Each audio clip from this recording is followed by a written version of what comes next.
I find any excuse, big or small, to put together a charcuterie board. Whether it's for a casual afternoon snack, an organised get-together, or for holiday entertaining, they're often my go-to. I love that they're quick and easy to throw together with little to no cooking required. They look impressive and they're so fun to make and eat.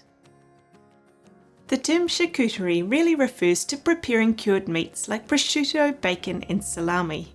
But these days when people say charcuterie, they're usually referring to a fun platter that typically includes cured meats, a variety of cheese, crackers, nuts, fruit and vegetables, and dipping sauces or spreads. Anything you can lay your hands on. No matter the style, if you're stuck with where to begin, you can follow the 3-3-3-3 rule. Every charcuterie board should have at least 3 meats, 3 types of cheese, 3 starch options, and 3 accompaniments. I say this very loosely as a means for where to begin. Don't abandon your platter because you don't have the 3-3-3-3 components. It's only a starting guide.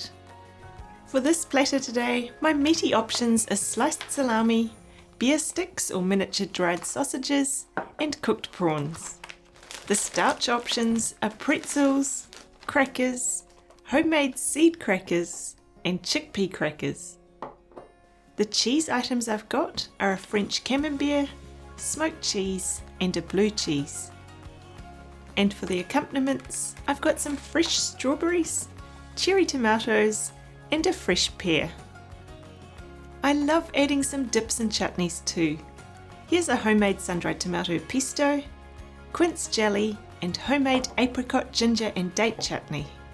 I also like to include something sweet, so I've got some yummy strawberry wafer sticks to use.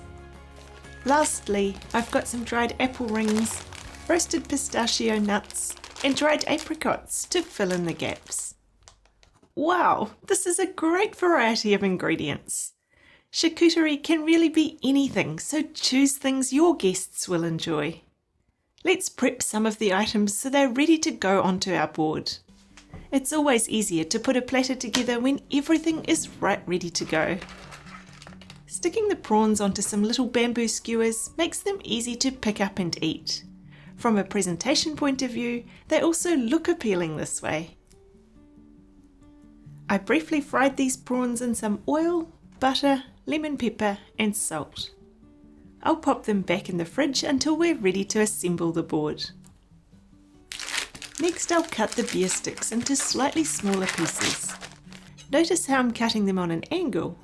This looks more visually appealing than if they're only cut straight through. It also makes the pieces appear bigger than they are by increasing the surface area. Have you ever tried making a salami rose before? They're so quick and easy and look amazing. All you need is a glass or wine glass and some thin salami slices. The smaller the rim of the glass, the tighter the rose will end up. Start by folding a slice of salami over the rim of the glass. Then add another piece overlapping the previous one a little, but not too close together. Mine is overlapping about halfway or slightly less. Keep adding slices, working your way around the glass, folding the pieces over the rim. This doesn't work with salami that's cut too thick. It needs to fold easily. When you've gone around a few times and it's getting quite thick, you're done. Tip the glass upside down and wow, you have a brilliant simple salami rose. It's an edible garnish, which is my absolute favourite type of garnish. It's so simple yet so effective, isn't it? In preparation for putting the platter together, I'm also going to cut the smoked cheese into slices. You don't have to slice the cheese, it's entirely optional and dependent on what look you're going for. I'm going to leave the other 2 cheese options whole for people to cut themselves. Sometimes, from a presentation point of view, it's nice to cut the cheese to allow you to fan it out for visual appeal. Doesn't that look amazing already? I'm also going to prepare the pear and strawberries. Having fresh fruit on the platter is a nice addition. It adds some freshness and crunchy texture and actually pairs well with cheese and chutney too. Strawberries, when they're in season, are great for dotting around the platter to bring a pop of colour.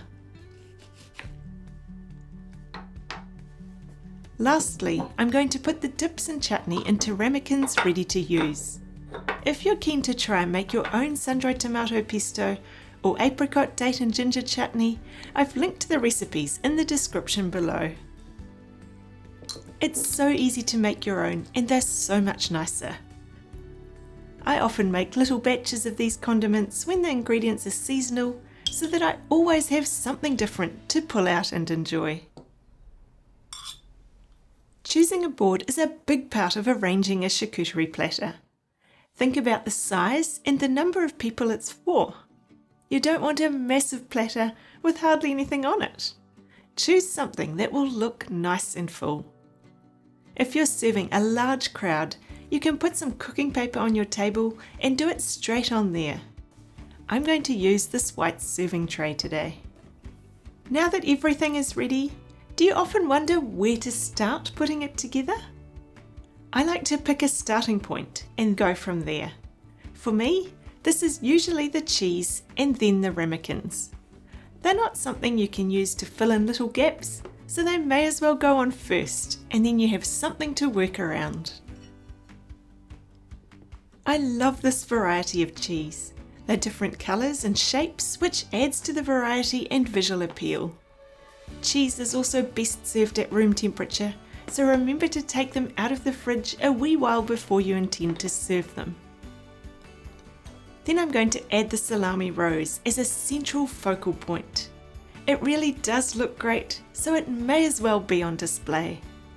A few more slices of salami will add a lovely colour addition too. Using sliced meat gives you the perfect opportunity to get creative with your folding techniques. This adds more visual appeal. Here's an easy option. Fold the slices in half and interfold them as you go. It's a bit like tissues in a tissue box. You'll probably need a minimum of 6 slices for this to have a good effect. I often make it as big as possible while still being able to hold it comfortably. Doesn't that look effective? Best of all, it's so easy to do, isn't it? Next, we'll add the prawns and beer sticks. Remember to consider how the board is going to be eaten.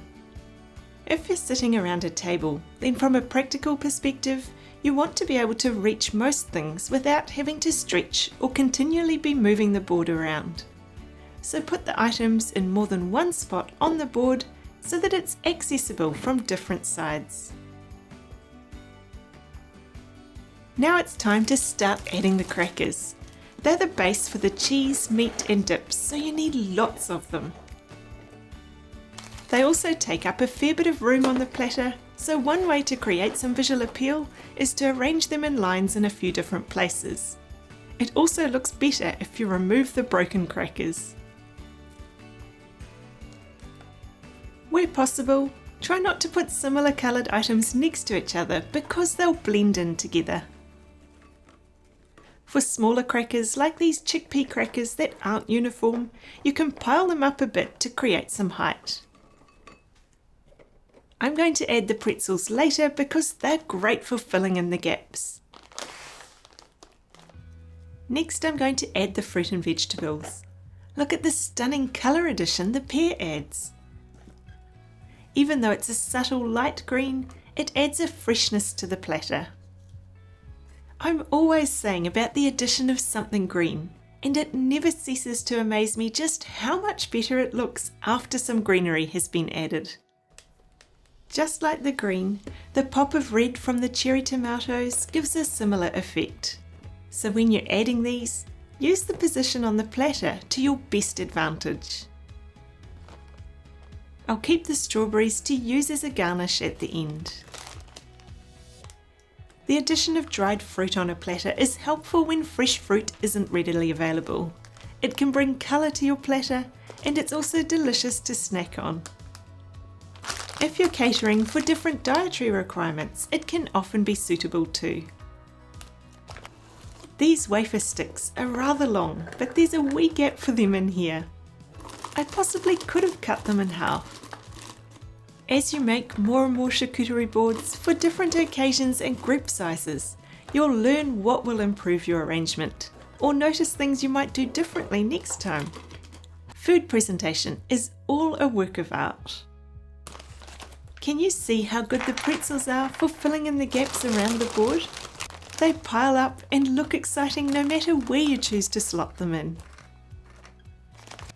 I love having something like this that you can use at the end to fill in the gaps. The pistachio nuts have the same effect, only they help to fill in the smaller gaps. Lastly, I'm going to add the strawberries to garnish the platter. They're going all over at random to add colour and fill any remaining gaps. Don't forget a fresh herb garnish. I've picked a few stalks of rosemary from my garden to add that final pop of green to the platter. What do you think? I think if you serve something like this, your guests will think you're a kitchen pro. Why not give it a go?